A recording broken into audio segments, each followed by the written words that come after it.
Šajā video es tev parādīšu, kā tu vari ievietot savā mājaslapā vai internetu veikalā savu uzņēmumu logo.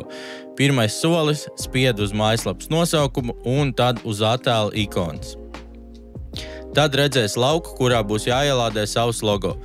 Svarīgi piebilst, ka šajā logā būtu jāielādē tā logo versija, kuru tu vēlēsi redzēt praktiski visā mājaslapā. Tātad tā, kas ir noklusēta un vēlams, lai tā izskatās labi uz noklusētā lapas galvenās fona, kas mūsu gadījumā šobrīd ir balts.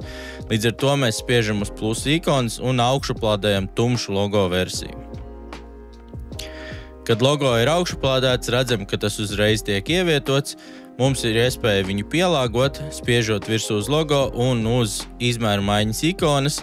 Vari vilkt aiz stūra, lai logo palielinātu vai samazinātu.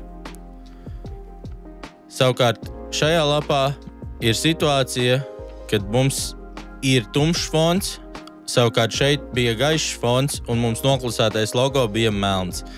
Līdz ar to šajā situācijā būtu vajadzīga gaiša logo versija. Kā to ievietot? Atkal spiežam uz mājaslapas nosaukuma, attēla ikonas, un tad redzēsi, kad ir parādījušies divi jauni logi, logotipa gaišā versija un logotipa tumšā versija. Šajā gadījumā mums vajag logotipa gaišu versiju, līdz ar to spiežam uz plusiņa un paņemam gaišo versiju un ielādējam to. Un redzam, ka šobrīd mums šajā skatā viss izskatās skaisti, logo ir gaišs, ir kontrastējošs, un ja mēs aizējam atkal uz citu sadaļu, tad mums arī viss ir kārtībā.